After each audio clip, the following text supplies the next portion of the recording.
시청자 여러분 안녕하십니까? 12월 22일 수요일 JCM 모닝뉴스입니다.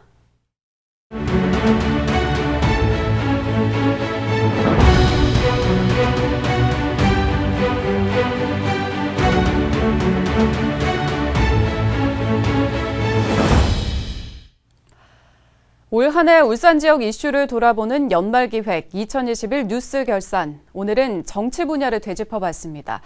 그동안 변방에 머물던 울산 정치가 전국적인 관심을 받으며 중심 지역으로 발돋움한 한 해였다는 평가를 받고 있습니다. 하지만 여야 간 협치는 아쉬움으로 남았습니다. 김영환 기자가 보도합니다. 2021년 울산 정치는 격변의 한 해였습니다. 울산을 지역구로 둔 야당 국회의원들이 중앙무대에서 맹활약을 펼쳤습니다. 울산 최초로 김기현 국회의원이 국민의힘 원내대표로 선출됐습니다. 당대표가 공석인 상황에서 권한대행까지 맡으며 제1야당의 최고수장으로 당을 이끌었습니다. 울산을 변방에서 중심으로 끌어올리겠다라는 것과 동시에 김기현이라는 정치인도 변방에서 중심으로 진출하겠다. 이런 각오와 의지를 가지고 시작을 했는데 한 10몇 년 만에 이제 조금 한 발짝 더 내디딘 단계까지 갔다.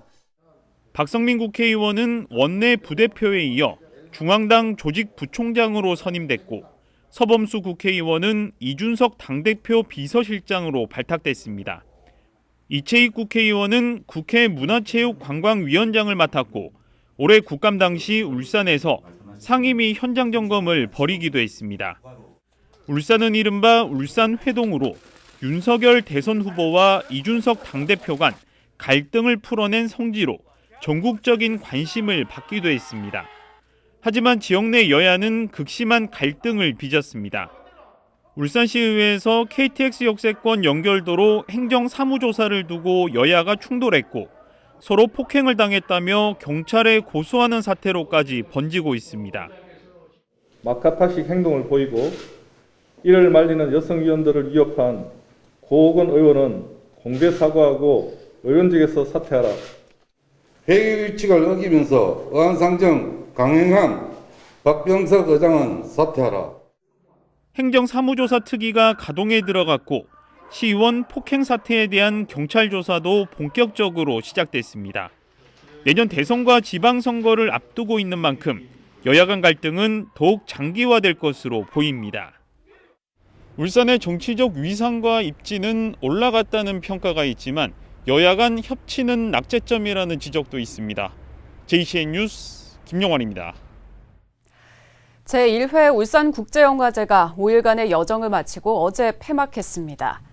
청년의 시선 그리고 첫걸음을 슬로건으로 열린 울산국제영화제는 전 세계 20개국 82편의 영화가 상영됐습니다. 영화제 기간에 국내 영화계 거장인 김지훈 감독과 이명세 감독이 관객들과 소통하는 자리를 가졌고 영화배우 송강호가 깜짝 방문해 자리를 빛내기도 했습니다. 또 최재원 명예집행위원장의 시민 강연이 열렸고 상황극과 의상, 분장을 체험할 수 있는 시내 플레이존, 더빙과 보이는 라디오 등의 미디어 체험 행사도 열렸습니다.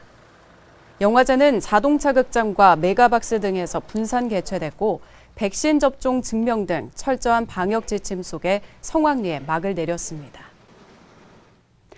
울산시는 시민 1인당 10만 원씩 지급하기로 한 일상회복 희망지원금 시행을 앞두고 어제 준비 상황을 점검했습니다. 울산시는 5개 구군 등과 함께 이달 말부터 지급하기로 한 일상회복 희망지원금 시행을 앞두고 지급수단인 선불카드와 온누리 상품권의 확보와 이송, 보관 등 관리 방안과 각 읍면동의 현장 지급 창구 개설, 그리고 인력 지원과 방역 대책 등 준비 사항을 점검했습니다. 일상회복 희망지원금은 오는 27일부터 일주일간 기초생활수급자에게 먼저 계좌로 지급되고 일반 시민은 1월 3일부터 28일까지 거주진의 읍면동 주민센터에서 받을 수 있습니다. 울산시의회는 올해 8차례 127일간의 회기 일정을 소화하는 등 활발한 의정활동을 벌인 것으로 나타났습니다. 시의회는 회기 기간에 각종 조례안과 행정사무감사, 예산안 심사 등 343건의 안건을 처리했고 2월 임시회 관행을 깨고 1월에 임시회를 열어 긴급재난지원금 지급을 위한 원포인트 추경 예산안을 신속하게 처리하기도 했습니다. 또 지방의회법 제정 촉구 건의안과 울산 공공의료원 설립 촉구 결의안 등 11건의 건의안과 14건의 결의안을 발의했습니다. 울산시의회는 집행부에 대한 감시와 견제, 대안 제시라는 본연의 임무와 시민의 삶을 챙기는 데 노력해왔다며 진정한 자치분권 시대를 구현해 나가겠다고 밝혔습니다. 반구대 암각화의 세계유산 등재를 추진 중인 울산시가 지역 주민들이 참여하는 마을 주민 협력 사업을 추진합니다. 협력 사업은 언양읍 대곡리와 두동면 천전리 주민들로 구성된 사회적 협동조합인 보존사업단에 위탁할 예정이며 사업단은 반구대 암각화 주차장에서 탐방로 입구까지 2km 구간에 친환경 저속 전기 셔틀버스를 운행합니다. 또 현재 37면에서 64면으로 확장 공사 중인 주차장 사업이 완료되면 운영과 관리를 맡기고 탐방로 주변 환경 정비와 보행자 안전사고 예방 활동 등을 벌일 계획입니다. 내년부터 울산 지역 14개 일반 산업단지의 민원 사무 처리 기관이 울산시에서 울산도시공사로 변경됩니다. 울산시는 산단 조성과 관리 경험이 많고 전문성이 높은 울산도시공사가 관리 업무 일부를 맡게 된다고 밝혔습니다. 울산도시공사는 내년부터 KCC 울산과 GW, 매곡과 중산, 길천 등 14개 일반 산업단지 내에 입주한 600여 개 기업에 입주 계약과 임대 신고, 산업용지 분양과 관리 기본 변경 계획 수립 등의 업무를 맡게 됩니다. 울산은 아직 전국에서 가장 젊은 도시로 통하지만 점차 고령화 속도가 빨라지고 있는 상황입니다.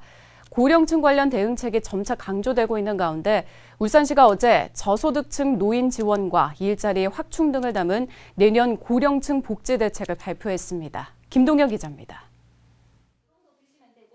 지난 2010년 6.7%였던 울산의 65세 이상 고령 인구 비율은 올해 12.9%로 2배 가까이 증가했습니다.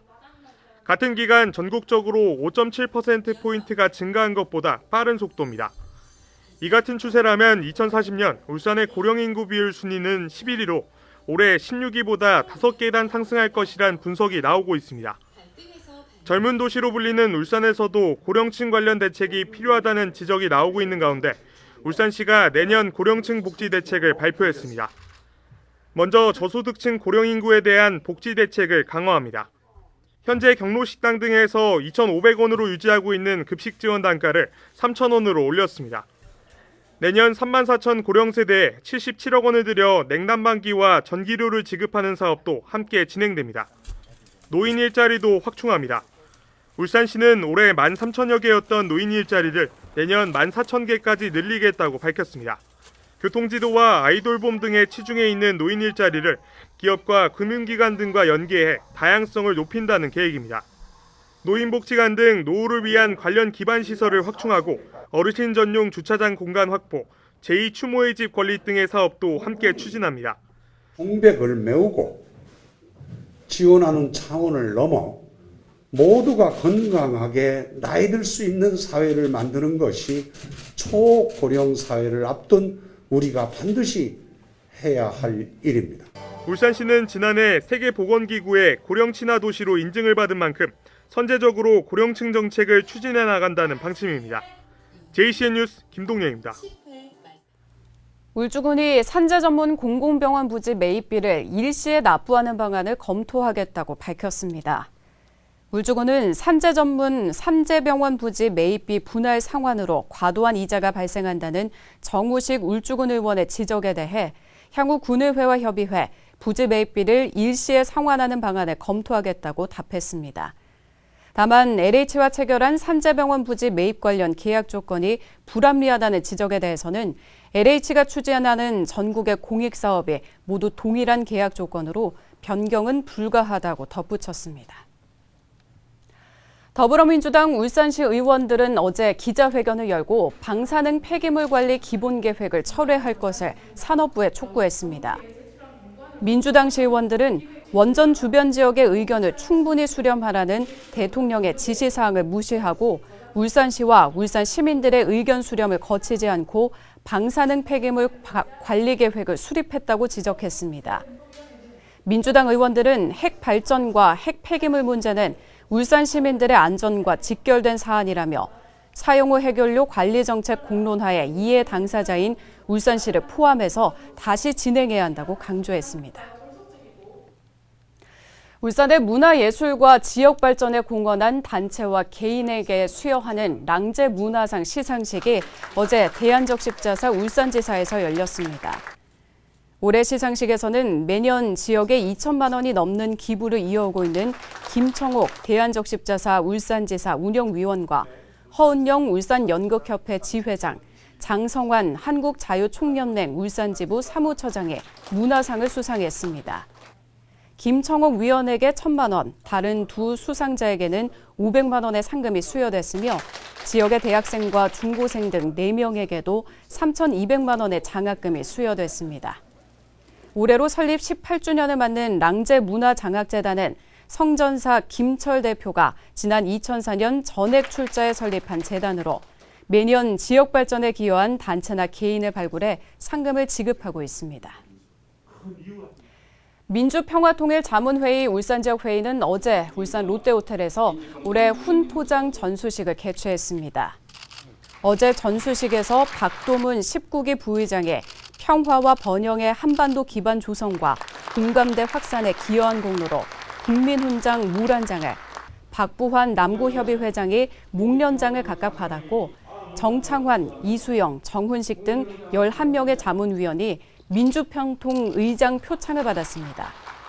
민주평통 울산지역회의는 평화통일포럼과 통일정세 심포지엄 등 평화통일정책에 대한 다양한 사회활동을 펼치고 있습니다.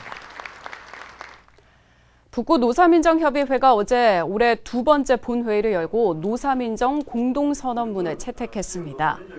협의회는 코로나19 위기 속에 추진한 노사민정 협력 인프라 강화와 일자리 창출을 통한 고용 확대 등 4개 분야 24개 사업의 추진 실적을 점검했습니다. 또 산업재해 없는 안전한 도시 북구를 주제로 노사민정 공동선언문도 채택해 발표했습니다. 학교와 지자체가 협력하는 혁신학교가 공교육의 새 모델로 주목받고 있는데요. 울산형 혁신교육지구인 서로나눔 교육지구에 동구도 마지막으로 참여하면서 울산의 5개 기초지자체 모두 공교육 활성화에 나섭니다. 이현동 기자의 보도입니다. 어린 학생들이 학교가 아닌 공방에서 목공 수업을 받고 있습니다. 작품을 만드느라 힘들기도 하지만 교실 밖에서 받는 수업이 재밌다는 반응입니다.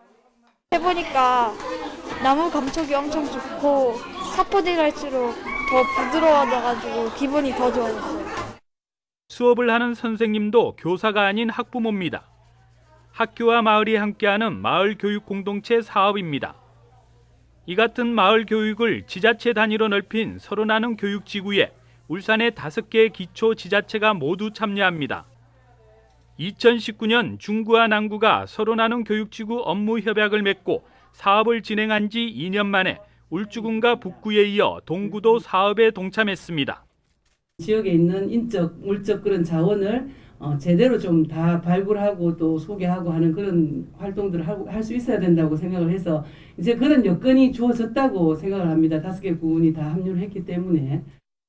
교육청과 동구는 각각 2억 원의 예산을 들여 지자체에 맞는 맞춤형 프로그램을 추진하게 됩니다. 지역 연계 교육과정 운영과 체험 교육 지원, 마을과 학교를 이어주는 교육 징검다리 사업 등 4개 분야 11개 사업이 운영됩니다. 우리 구 특성을 살린 다양한 사업을 개발하여 초등학생 진로 체험과 지역사회와 함께하는 문화체육, 문화예술체험, 학년 전환기 징검다리 프로그램 등 지자체의 모든 인적 물적 자원이 아이들의 교육에 활용되는 서로나눔 교육지구. 서로나눔 교육지구가 학교와 지역사회가 상생하는 공교육의 새 모델로 주목받고 있습니다. JCN 뉴스 이현동입니다. 산업로 확장공사 구간 가운데 북구 신답 삼거리에서 중산교차로 구간이 착공 5년 만인 어제 개통됐습니다. 산업로 확장공사는 신답교에서 경주 시계까지 구간 4.63km를 왕복 6차로로 확장하는 공사로 어제 개통된 구간은 신답 삼거리에서 중산교차로까지 3.2km 구간입니다. 울산시는 일대 교통 혼잡 완화 효과를 기대하는 한편 남은 구간도 내년 3월까지 완료할 방침입니다. 울산시 교육청이 빅데이터 분석 플랫폼을 이용해 긍정과 부정 인식을 분석한 결과 전국 교육청 가운데 가장 높은 긍정률을 보인 것으로 나타났습니다. 시교육청은 빅데이터 분석 플랫폼인 썸트렌드를 이용해 올해 1월 1일부터 이달 19일까지 각종 SNS와 언론 보도 등 빅데이터를 통한 긍정과 부정 인식을 분석한 결과 울산의 긍정률이 80%로 17개 시도교육청 평균 51.5%에 비해 28.5%포인트가 높았다고 밝혔습니다. 빅데이터를 활용한 긍정과 부정 분석은 유튜브, 인스타그램, 블로그, 뉴스 등의 정보와 7,000개 이상의 커뮤니티 게시판의 키워드 정보에 대한 단어 분석을 통해 긍정의 척도를 수치화한 겁니다. S-OIL이 지난 1980년 울산 공장 가동 후 처음으로 무제해 1000만 인실을 달성했습니다. S-OIL은 2019년 10월 22일부터 총 791일 동안 상해 사고뿐만 아니라 화재, 폭발 등의 물적 사고가 단 한 건도 발생하지 않았다고 밝혔습니다. S-OIL은 후세인 알카타니 CEO와 최고 경영진이 안전 최우선 경영 원칙을 솔선하고 임직원은 물론 협력업체 직원들도 적극적으로 동참한 성과라고 설명했습니다. 노동자가 안전모 없이 높은 곳에서 일하다가 추락사한 사고와 관련해 사업주 등에게 징역형의 집행유예가 선고됐습니다. 울산지법 김용희 부장판사는 업무상 과실치사 등의 혐의로 기소된 50대 사업주 A씨에게 징역 1년에 집행유예 2년을, 작업 차량 운전자인 B씨에게 징역 1년 2개월에 집행유예 2년을 각각 선고했습니다. 이들은 지난 3월 울산의 한 빌라 외벽 공사를 하던 중 70대 노동자에게 안전모와 안전대 없이 고소 작업 차량 위에서 작업을 하게 했다가 집안 치마로 작업 차량이 기울어지는 바람에 피해자를 추락사하게 한 혐의를 받고 있습니다. SK이노베이션 노사가 사내 협력사 직원들을 위해 행복지원금 2억 2천만 원을 전달했습니다. 행복지원금은 SK이노베이션 직원 임금의 1%와 회사 출연금, 또 근로복지공단과 울산시 남구청의 출연금을 모아 마련됐습니다. SK이노베이션은 지역 상권 활성화를 위해 온누리 상품권을 구매해 25개 사내 협력사 직원 2,200명에게 1인당 10만 원씩 지급했습니다. JCM 모닝뉴스를 마칩니다. 함께해 주신 여러분 고맙습니다.